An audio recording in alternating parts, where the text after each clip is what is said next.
نن کوزدیر خانپور کې د پښتو د وتلي شاعر محمد حبیب عابد صاحب په اعزاز کې د یو ستاینې غونډې اهتمام شوی و. صدارت یې پروفیسر اباچین یوسفزی کوو او د مشر میلمه پروفیسر اقبال شاکر صاحب سره کفایتیار بخاري، حاجی جهان پرویز، پروفیسر زریاب یوسفزی بشمول شاعرانو، ادیبانو او عام ولس په ګڼ تعداد کې ګډون وکړو. پروګرام کې د حبیب عابد صاحب په باره کې شاعرانو مقالې او نظمونه وړاندې کړه او هغوی ته یې خراج تحسین پیش کړو. محمد حبیب عابد صاحب ته شمله هم په سر کړی شوه. میلمنو شاعرانو په دومره خوندور دستور را جوړولو د ساتیر یوسفزی واجد مشال د کار او زیار ستاینه وکړه. پروګرام په اخر کې شاعرانو صحافیانو ته شیلډونه هم ورکړل شول. پر تفصیل ګورو د الخیام په دې رپورټ کې. ابو عیسی اظهار الله، الخیام نیوز، خانپور، کوزدیر.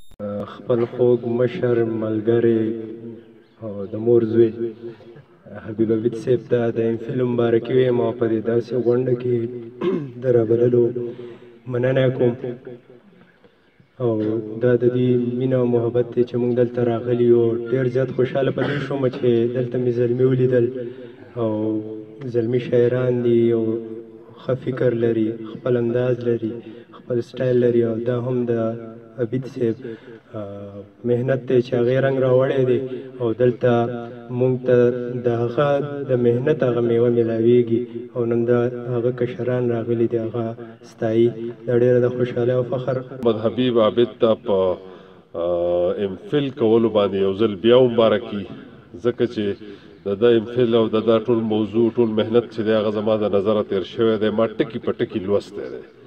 په تاسو ناستو کې به هېڅ چا نه وي لوستی، ما ټکي په ټکي لوستی ځکه چې زه ایګزامینر هم وم. ما ته امتحان هم اخیستو، نو بڼې مڼې مې ته هم ایستي ښه کافي، خو بیا هم ټیک دی. مطلب دی چې سړی ښه قابل سړی دی او محنت یې پخپله کړی دی او ډېر یې ځان کړولی دی او یو ډېر مثالي کار یې کړی دی. خبره ده او په کار دا ده چې کشران خپل مشران ومانځي، ویې ستایي، ویې نازوي په ژوند باندې، ځکه چې دا د ژوندو قامونو نښه ده. ډېره مننه. زه حبیب عابد صاحب ته په امفیل باندې د زړه د اخلاص مبارکي ورکوم.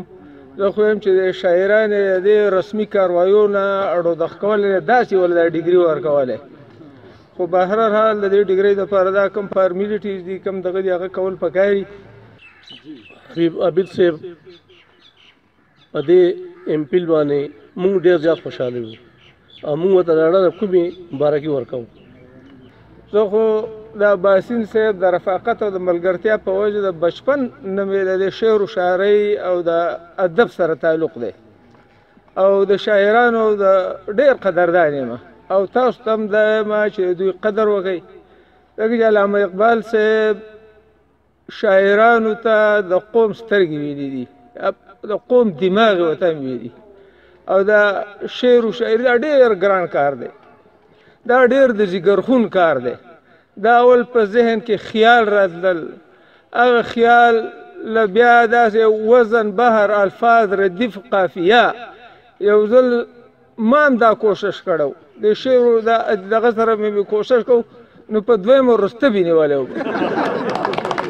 د یوسفزي ادبي ټولنې ډېر زیات مشکور یم چې هغې د حبیب عابد صاحب په ستاینه کې دلته پروګرام جوړ کړ او خپل کشر ورور حبیب عابد صاحب لا په تحقیقي مقاله چې هغه ډېره بهترینه مقاله هغې لیکلې ده، چونکې زما لږ شان تعلق د اردو ادب سره پاتې شوی دی. په اردو ادب کې ماهیه یو څیز ما لیدلی و چې د هغې سره سمون خوري د پښتو ټپه او دا په اصناف سخن کې په پښتو ادب کې یو منفرد څیز دی. هغه په دې باندې طب ازمایي وکړه ده او بهترینه مقالې لیکلې ده.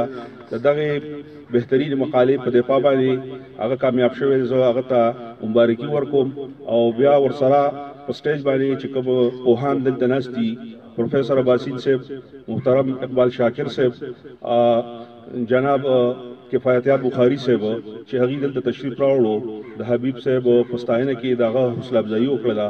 زه ستاسو ډېر مشکور یم. الله هم کامیاب کړي. بس تاسو له مې خپله مینه، خپل خلوص او خپل مبارکبادي راوړې ده او د دې ټول هر څه څیره که په غاړه کوو نو دا به باسین صاحب ته په غاړه کوو، ځکه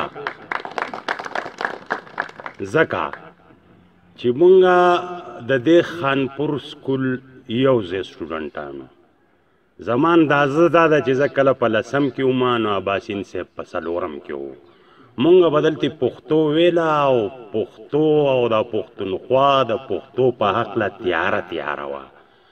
په دې علاقه کې ایمې پښتو هم چا نه وه کړې، خو زه چې نن ګورم په دې خوا او شا ملګرو کې نو اکثرو امپیلو کو پی ایچ ډي وکړه او دیو دې پښتو طرف ته خلک رانږدې کړه.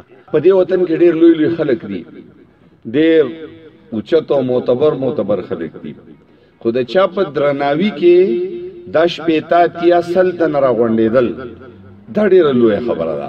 او دا ولې زه په دې دوه څلور خبرې صدر صاحب کول غواړم. دا د پښتو نه ده، دا ډېره زیاته ساهو، ډېره مېړنۍ، ډېره تکړه، ډېره محبت کوونکې ژبه ده. د دې ژبې سره چې چا هم دومره غونډه کې خواري کړې ده نو دې ژبې والله ډېر لوی حیثیت ورکړی دی. او زه ځان د دغه مثال ګرځوم چې ما هم دوه کسه په نیکنامۍ سره یادوي او دوه څلور کسه مې پیژني نو هغه هم د دې ژبې وجه ده. زما مور وفات شوې ده او ما ته دا ژبه د خپلې مور نه زیاته ګرانه ده او د دې په وجه باندې دا دوه کسه دونه خلک دومره پښتانه دومره ځوانان چاته غوږې ښودل او د هغه خبره اورېدل نو دا د دې ژبې په برکت. نو حبیب عابد صاحب شعر په خپل ځای، د نثر په خپل ځای، د خوی خصلت په خپل ځای، خو د دې ژبې سره وفاداري کړې ده، که شعوري کړې ده او که لاشعوري کړې ده، که د زړه نه یې کړې ده او که اداکاري کړې ده، خو د دې ژبې سره تړون ساتلی دی او د دې ژبې یو فقیر او یو ملنګ پاتې شوی دی. نو دې ژبې شان دې ومنو که نه، نن په دته شمله په سر ده او دی پکې دلته کې ناست دی.